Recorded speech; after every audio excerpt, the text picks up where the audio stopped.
নমস্কার বন্ধুরা, কথক কৌশিকের গল্পের আসরে আপনাদের স্বাগত। আশা করি আপনারা সবাই সুস্থ আছেন। বন্ধুরা, আজ আপনারা শুনবেন প্রাণের লেখক বিভূতিভূষণ বন্দ্যোপাধ্যায় রচিত 3টি ছোট গল্প। প্রথম গল্প প্রভাতী।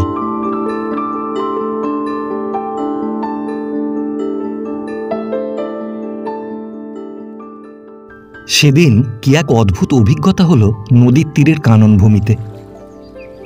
জানি এসব কথা লেখা এত কঠিন, একটা ছত্র যদি লিখতে ভুল হয়, মনের ক্রমের সঙ্গে না মেলে, তবে সবটাই ভুল হয়ে যাবে, অস্পষ্ট হবে, অবাস্তব ঠেকবে। তবু আমায় চেষ্টা করতে হবে, সে অভিজ্ঞতার আনন্দ পরকে দিতে হবে। নিজে ভোগ করে চুপ করে বসে থাকা আমার ভালো লাগে না। বর্ষার দিনের মেঘমেদুর আকাশ, ঠান্ডা দুপুরটি, অথচ বৃষ্টি হয়নি আজ 3-4 দিন। রাস্তাঘাট শুকনো খটখট করছে, ঘন মেঘ জমে রয়েছে আকাশে, কালো মেঘে অন্ধকার জল স্থল। বৃষ্টি এলো এলো, অথচ বৃষ্টি আসছে না। স্নান করতে গেলাম নদীতে। ঘরের বাইরে পা দিয়েই কি যে আনন্দ হলো মনে। সবুজ তাজা প্রাণের প্রাচুর্যে ধরিত্রীর অঙ্ক ভরপুর। শ্যামল আভা, সবুজ মটরলতা, মটরলতায় মটর ফল, মাকাললতার অগ্রভাগে মাকাল ফল, বুনো যজ্ঞি ডুমুর গাছের আর্দ্র গুঁড়িতে থলো থলো কচি ডুমুর, ঝোপে ঝোপে নাকজোয়ালের সুদৃশ্য 3 রঙা ফুল, গ্ল্যাডিওসা সুপারবা, দুলছে সজল বাতাসে। সঙ্গে সঙ্গে দুলছে বাঁশের কোঁড়, নদীর গৈরিক জল, ওপারের কালো নলখাগড়ার গুচ্ছ। আমি নদী জলে অবগাহন করলাম বাঁশতলার ঘাটে। স্নান করে উঠলাম সিক্ত বস্ত্রে। উঁচু পাড়, চখা বালির ঘাট, পায়ে এতটুকু কাদা লাগে না কোথাও। আবক্ষ অবগাহন করো, যতদূর যাও ততদূর চখা বালি। নম্র নতশীর্ষ বেণুবন ঘাটের জলে ছায়া করে থাকে খর রোদের সময়। খড়খড় শব্দ করছে তালগাছে দোদুল্যমান বাবুই পাখির বাসা। উঁচু পাড় বেয়ে উঠতে ডান ধারে এক বিরাট ঝোপ, তার মাথায় মাথায় মটরলতার ঝোপ, আঙুরলতার ঝোপ। কাবুলি আঙুর নয় অবশ্যি, আমাদের বনে এরকম অতি সুদৃশ্য লতা বর্ষার গাছের মাথা বেয়ে গজিয়ে ওঠে নিবিড় ঝোপের গাঁটে গাঁটে। মটরলতাও যাকে বলছি, মটরের সঙ্গে তার সম্পর্ক নেই, ওকে বলে বড় গোয়ালে লতা। মটরের মতো ছোট ছোট চমৎকার ফল গুচ্ছ গুচ্ছ দুলছে লতাগ্রভাগে। সবুজ কচি পত্রসম্ভার বুনো যজ্ঞি ডুমুর গাছের তলায় নিবিড়তা সৃষ্টি করেছে। আমি ভালোবাসি এ ধরনের সম্পূর্ণ বন্য গাছঝোপ দেখতে। নইলে বিহারের চাকুলিয়া মিলিটারি ক্যাম্পের লোহার বেড়ায় দেখেছি পটপটিলতার ফুল, সে আমার ভালো লাগেনি। কেননা তার পাশেই রয়েছে ট্যাঙ্ক, মোটর, ট্রাক্টর প্রভৃতি জিনিস, যার পাশেই অদূরে রয়েছে বম্বার প্লেনের সারি। এখানে সেসবের বালাই নেই। নিভৃত লতাবিতান ও কাননভূমি ও পল্লী নদীর শান্ত তীর। মানুষের উগ্র লোভ ও অর্থোপার্জনের জন্য নিষ্ঠুর স্বৈরাচার এর জন্যে পটভূমিকা রচনা করেনি। তারপর যে কথা বলছিলাম, স্নান করে ঝোপটির কাছে এসে দাঁড়ালাম। বেশ চমৎকার লাগছিল। হঠাৎ নিজের মন সংযত করে নানা দিক থেকে মনকে কুড়িয়ে এনে চুপ করে দাঁড়ালাম, ঠিক যেন দেবদর্শনে এসেছি। সঙ্গে সঙ্গে অন্য একটা জগৎ যেন দেখতে পেলাম ঝোপের মধ্যে উঁকি দিয়ে। এতক্ষণ কোথায় কি পাখি ডাকছিল সেদিকে মন দিইনি। এই সময় ঝোপের গভীর অন্তঃপ্রদেশ থেকে একটা পাখি শুনলাম থেকে থেকে ডাকছে। অনেকক্ষণ থেকেই ডাকছে। বহু দূর থেকে ঘুঘুর ডাক ভেসে আসছে মেঘশীতল আকাশের তলা বেয়ে। মন সমস্তটা কুড়িয়ে এনে যেমন এই ঝোপের দিকে দিয়ে এক মনে দাঁড়ালাম, অমনি এইসব সম্বন্ধে সচেতন হয়ে উঠলাম। অমনি ঝোপের মধ্যে উঁকি মেরে সেই অদ্ভুত অপূর্ব জগৎটাকে দেখতে পেলাম। সে জগৎ কি আমি বর্ণনা করতে পারি? এত সূক্ষ্ম, এত অদ্ভুত ধরনের জগতে, যে জগতে শুধু বনকলমির গায়ে বেগুনি ফুল ফোটে, টুকটুকে মাকাল ফল দোলে, মটর ফলের লতায় টুনটুনি পাখি বসে গান করে, বর্ষার সজল প্রভাতে যজ্ঞিডুমুরের ফল টুপ টুপ করে মাটিতে পড়ে, বনকুসুমের গন্ধ ভেসে আসে। বহু দূরের জগৎ, অথচ খুব নিকটের। কিন্তু সে নিভৃত নিরালা জগৎ অতি নিকটে থাকলেও চেনা যায় না, দেখা যায় না। দৃষ্টির অতীত, স্পর্শের অতীত, কোনো অনুভূতির রাজ্যে তার অবস্থান। ধরা দেয় না কিছুতেই। কি অবর্ণনীয় গাঢ় শান্তি ও অপরূপ সৌন্দর্য বহন করে আনে দূর থেকে তার মনোমোহিনী রূপ। তার বর্ণনা ভাষায় দেওয়া যায় না। কতকগুলি প্রতীক দিয়ে তাকে একটুকু বোঝানো যায় কি না যায়। অন্তর্মুখী মন সে জগৎকে একটু স্পর্শ করে যায় মাত্র। সে জগৎকে দেখতে পেলে মনের উদ্বোধনের নব দ্বারপথে উঁকি দিতে হয়, তবে যদি ধরা পড়ে। আরও কত কি রহস্যময় কথা শোনায় এ জগতের পত্র মর্মরে। মন কোথায় নিয়ে যায় সীমাহারা সৌন্দর্যের রাজ্যে, দৈনন্দিন ক্ষুদ্রত্ব ও বন্ধন থেকে মুক্তির সন্ধান যোগায়। যে মুক্তি নিরাসক্তির অমরত্বে ঐশ্বর্যশালী। প্রতিদিনের পরিচিত জগতের বহু দূরে সে লোকাতীত লোকের বাণী মাঝে মাঝে দু একজন মানুষের কানে এসে পৌঁছায়। কতক্ষণ অবাক হয়ে সেখানে দাঁড়িয়ে রইলাম। তখনও সেই নিভৃত গুপ্ত জগৎ আমার চোখের সামনে ঝলমল করছে মৌন আমন্ত্রণের মুখরতায়। কিন্তু স্কুলের বেলা হয়ে গেল, দাঁড়ানোর উপায় নেই আমার। মনটাকে জোর করে ছিনিয়ে নিয়ে চলে আসতে বাধ্য হলাম সে জগতের দুরাগত বংশীধ্বনির মূর্ছনা থেকে। সেদিনই আবার মাছতলার ঘাটে অবগাহন করতে নামলুম সন্ধ্যার আগে। বর্ষার অপরূপ মেঘমেদুর অপরাহ্ন।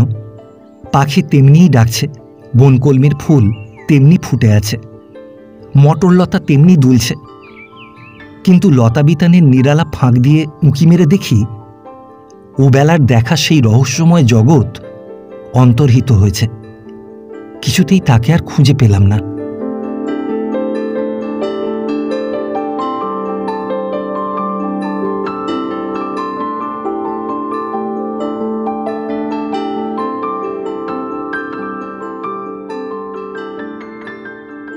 দ্বিতীয় গল্প, হাট।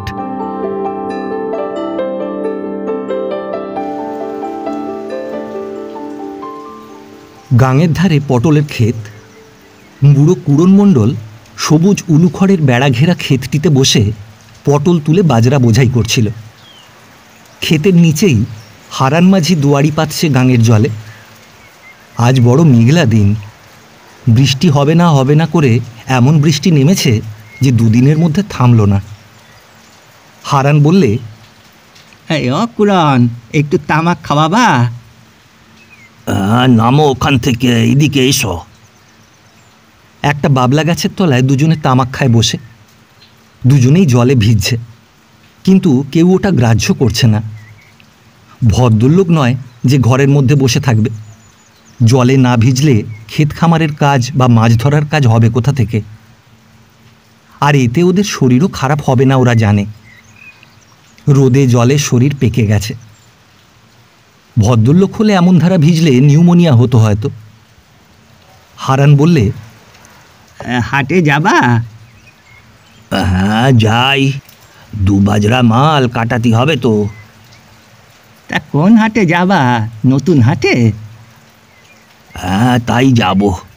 পুরনো হাটে কেউ বড় একটা আসছে না, মাল কাটে না। তা পটলের মন? তা কি করে বলবো, খদ্দেরে যা দেয়। মাছ? নশিকি। দুজনে খুব খুশি। এবার চড়া পটল আর চড়া মাছের দাম গিয়েছে 2-3 মাস। হাতে কিছু জমেছে দুজনেরই। অবশ্যই কুড়ন মণ্ডলের অবস্থা হারান মাঝির চেয়ে সচ্ছল। চরের 7 বিঘে পটল বাদে প্রায় 10 বিঘে কলা বাগান আছে ওর। একখানা ডিঙি বেয়ে হারান মাঝি আর কমন মাছ ধরবে মাসে। কুড়ন বাড়ি ফিরে খেয়ে নিলে, তারপর পটলের বাজরা মাথায় হাটের দিকে রওনা হলো। এ হাটটা নতুন হয়েছে আজ মাস 5-6। রসুলপুরের আব্দুল খালিক মিয়া জমিদার গত পৌষ মাস থেকে এই হাট বসিয়েছেন। ঝিটকি পোতার পুরনো হাটে আজকাল লোক হয় না। নতুন হাটে খাজনা নেই, তোলা নেই, ভিখিরির উৎপাতও নেই। কলকাতার পাইকারি খদ্দের এখানে আসে বেশি, দামও দেয় বেশি। হাটে গিয়ে কুড়ন বসে তার নির্দিষ্ট স্থানটিতে। পটল প্রথম ছিল 2 আনা সের। কলকাতা ও রানাঘাটের পাইকারি খদ্দের যেমন আসতে শুরু করলো, অমনি দাম চড়ল 10 পয়সা। কুড়ন হাতে দাঁড়িপাল্লা নামিয়ে একবার তামাক সেজে কলকেটা হাওয়ায় রেখে দিলে টিকে ধরাবার জন্য।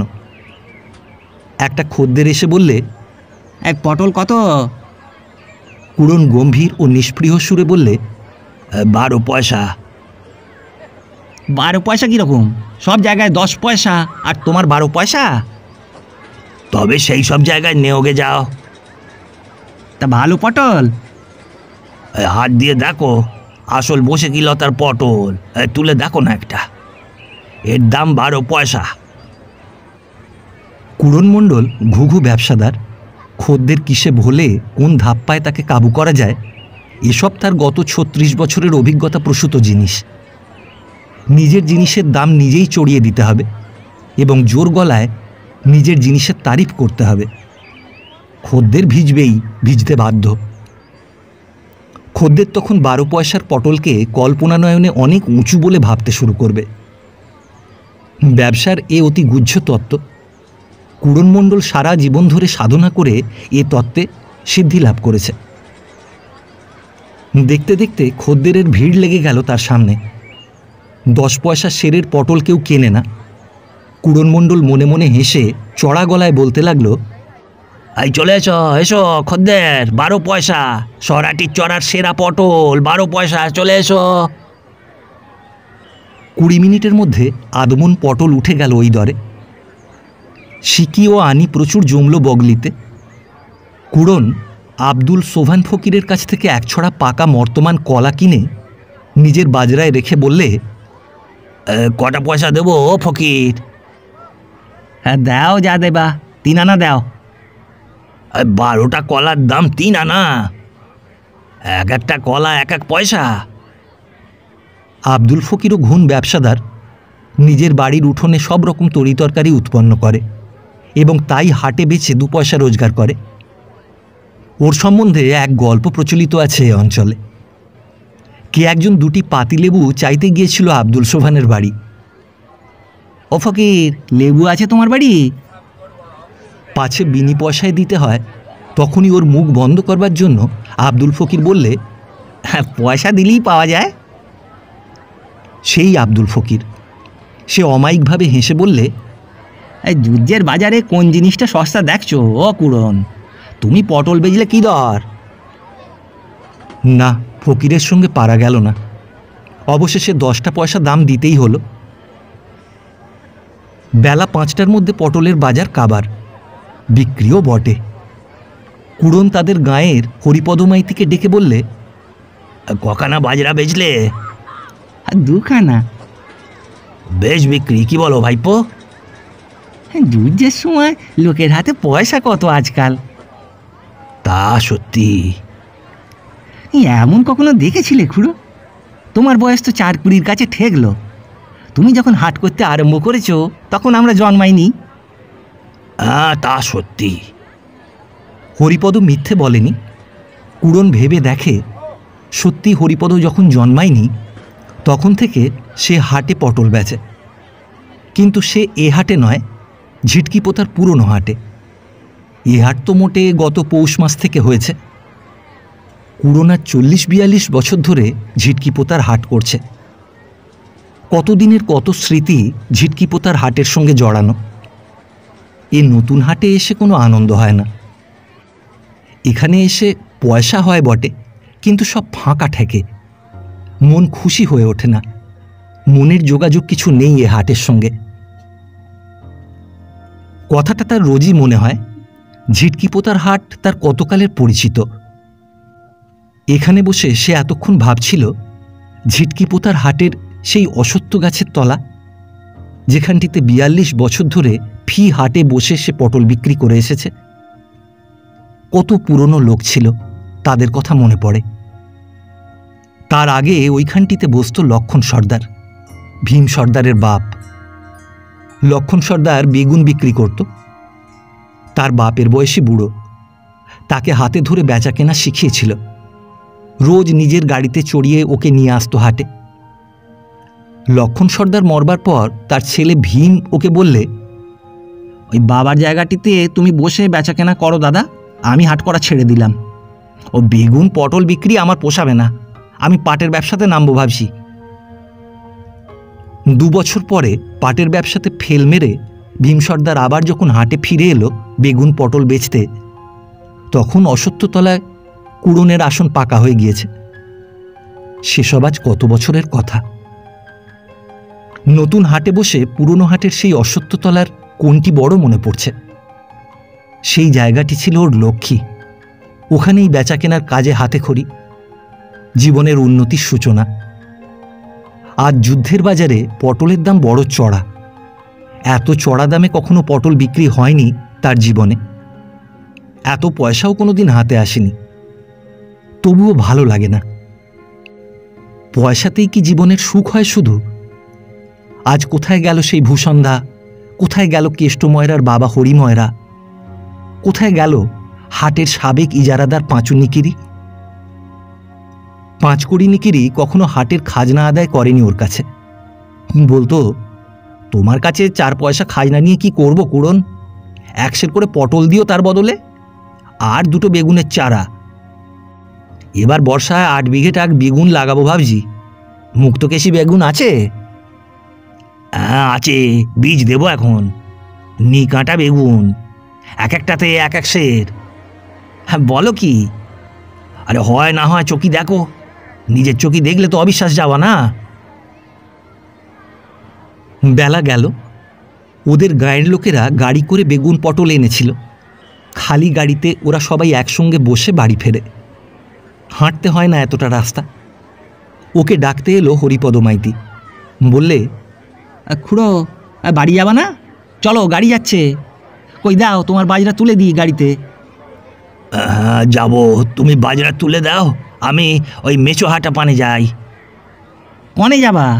আজ মাছ কিনতে পারবা না, 2.5 টাকা কাটা পোনা। ও, আর আমাদের পটলের বেলা বুঝি সস্তা খোঁজে? আসছে হাটে 4 আনার কমে কেউ বেচতে পারবা না, সবাইকে বলে দিচ্ছি। গরুর গাড়িতে ওদের গ্রামের 8 জন উঠল। গল্প করতে করতে যাচ্ছে সবাই। পান বিড়ি একে ওকে দিচ্ছে। কুড়নমণ্ডলের সমবয়সী কেউ নেই গাড়িতে, তবে নিতাই ঘোষ আছে। সে যদিও তার 10 বছরের ছোট, বর্তমানে দুজনেই সমান বৃদ্ধ। কুড়ন নিতাইকে বললে, কিন্তু যতই বলো, ওই ঝিটকিপোতার হাটে গিয়ে যে মজা ছিল এখানে তা নেই। নিতাই বললে, যা বললে দাদা, সেখানে অন্তত 30 বছর হাট করেছি।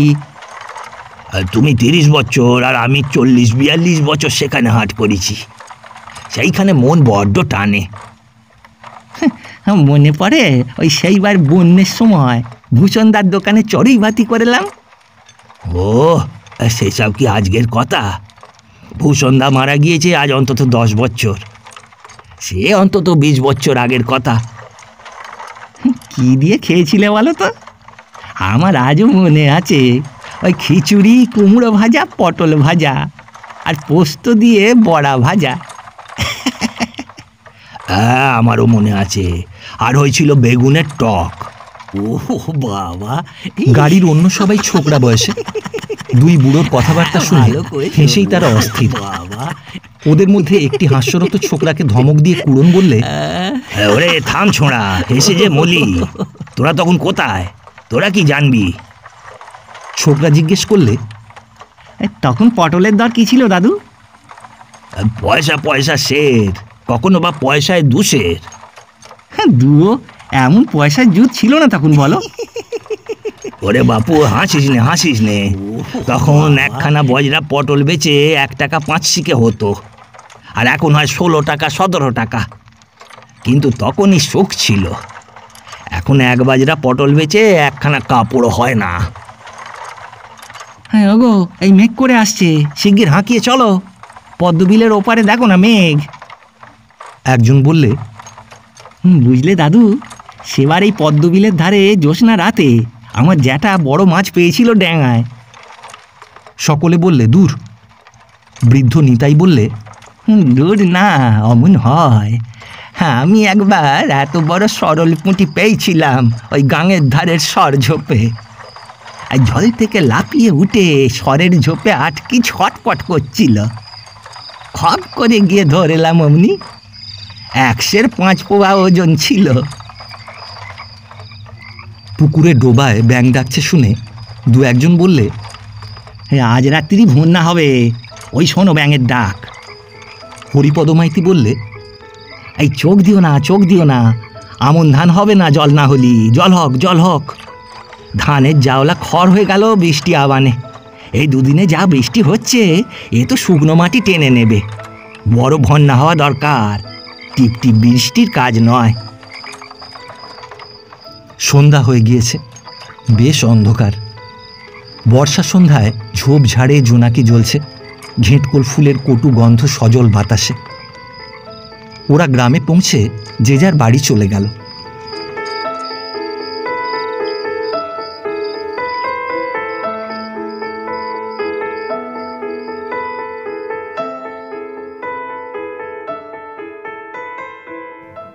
তৃতীয় ও শেষ গল্প, বিক্রম খোল।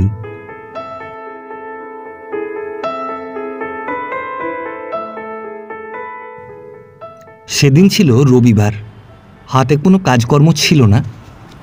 স্নান সেরে বারান্দায় রোদে পিঠ দিয়ে বসে খবরের কাগজের পাতা উল্টাচ্ছিলাম।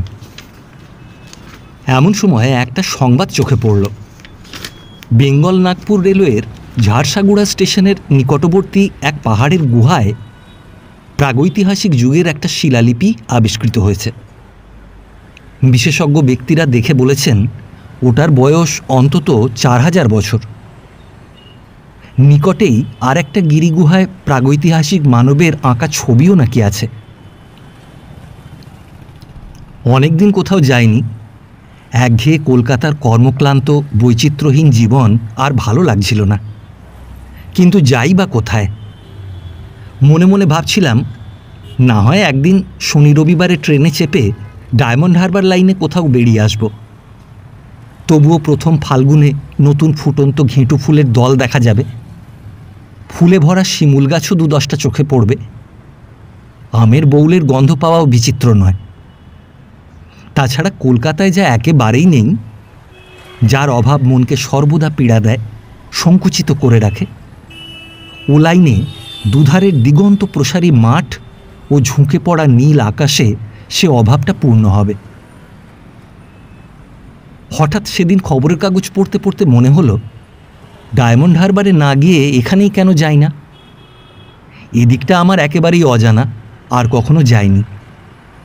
সম্বলপুরের নাম শুনেছি বটে, সেরকম তো টোকিও, মেক্সিকো ও হাওয়াই দ্বীপেরও নাম শুনেছি। কিন্তু সম্বলপুর কোন দিকে, কেমন জায়গা, প্রাকৃতিক দৃশ্য কেমন, এসব দিক দিয়ে বিচার করতে গেলে আমার কাছে বলিভিয়া ও সম্বলপুর একই পর্যায়ভুক্ত। তাছাড়া প্রাগৈতিহাসিক যুগের মানুষের আঁকা ছবি বা তাদের খোদিত শিলালিপি নির্জন জঙ্গল ও পাহাড় শ্রেণীর মধ্যে 4000 বছর আগে। বেদের মন্ত্র তখন মুখে মুখে রচিত হচ্ছে। গঙ্গা ও যমুনার মধ্যবর্তী সমতল ভূভাগে আর্য সভ্যতা ধীরে ধীরে বিস্তার লাভ করছে।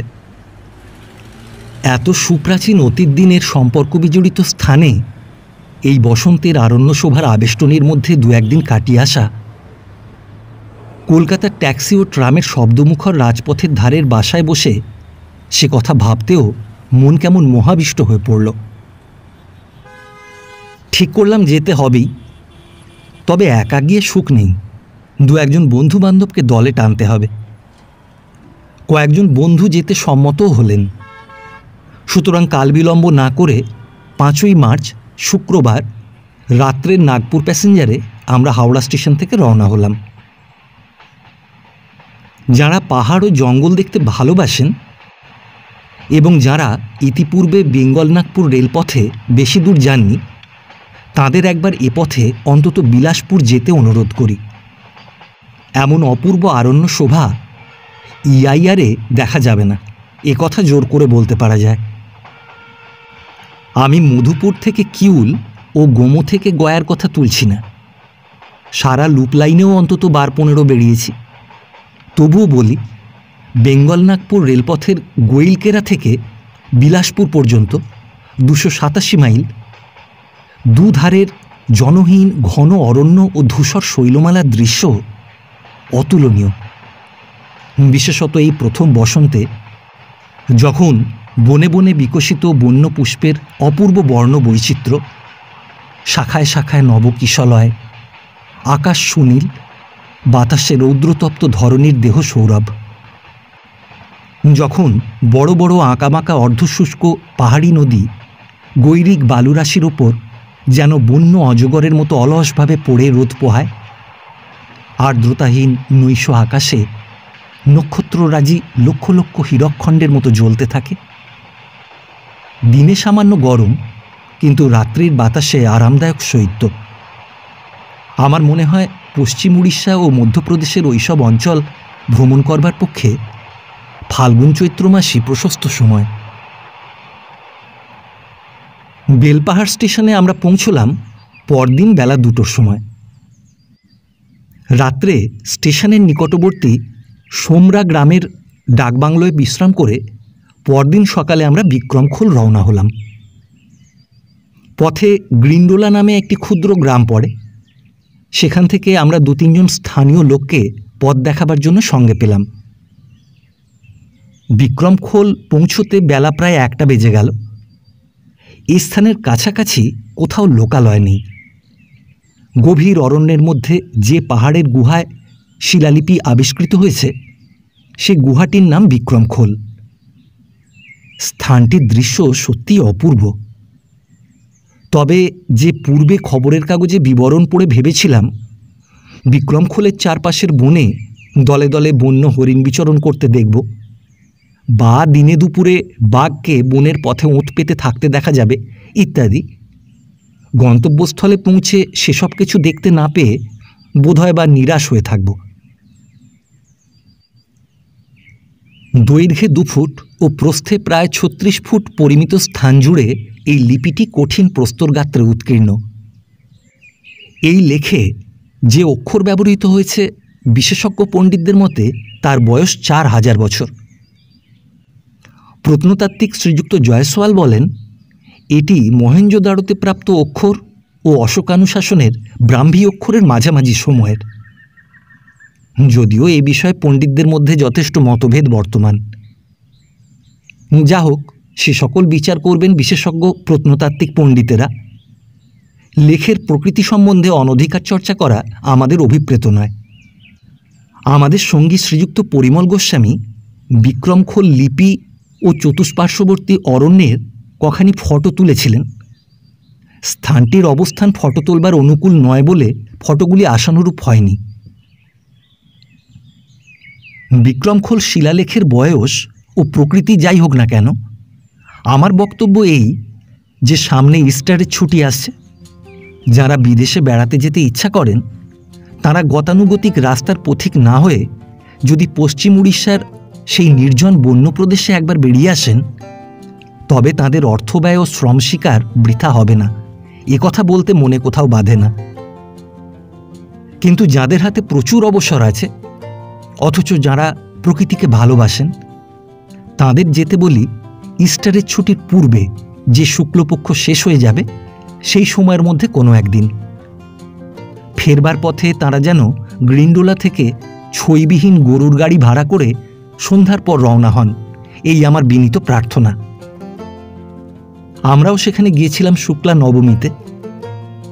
ব্যক্তিগত অভিজ্ঞতা থেকে মনে হয় তারা এমন কিছু নিয়ে ফিরবেন যার স্মৃতি এই কর্মব্যস্ত জনাকীর্ণ শহরের এই কোলাহলের মধ্যে বহুদিন পর্যন্ত তাদের অবসর বিনোদন করবে। এমন কিছু আনন্দ যা আধ্যাত্মিক প্রকৃতি বিশিষ্ট, যার অনুভূতি 10 বছর কলকাতায় বাস করলেও মিলত কিনা সন্দেহ। মুক্তরূপা প্রকৃতির ধ্যান মূর্তি বুঝি শুধু ওই রকম নির্জনে জ্যোৎস্না রাত্রেই মনের মধ্যে প্রত্যক্ষ করা যায়, অন্য সময়ে অন্য অবস্থায় নয়।